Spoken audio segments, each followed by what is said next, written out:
Pirated SPG. Striktong patnubay at gabay ng magulang ang kailangan. Maaaring may masiselang tema, lengguwahe, karahasan, sexual, horror o droga na hindi angkop sa mga bata.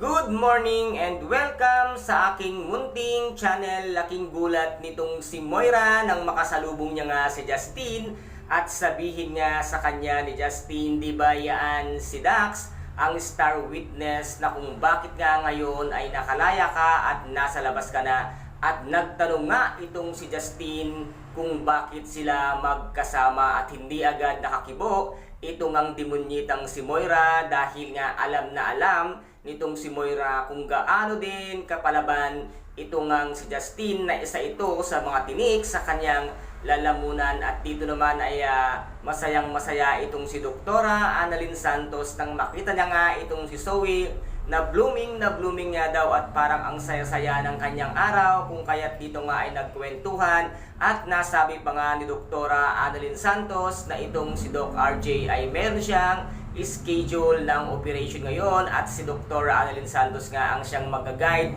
at magtuturo nga dito kay Doc RJ kung kaya't ito nga ay nagbabalik ng muli bilang isang doktor dito nga sa Apex Medical Hospital. At nasabi nga nitong si Dr. Annalyn Santos kay Zoe na siya ang mag-guide sa kanyang tatay RJ at nasabi din naman nito nga si Dr. Annalyn Santos na baka kung gusto mo ay ikaw na ang siyang mag-guide kaya tatay. At sabi naman ni Zoe, ikaw na at tiyak na magiging magaling at mahusay nga si daddy dahil ikaw ang siyang mag-guide sa kanya. At hindi naman talaga mapalagay itong ating bidang-bidang si Dr.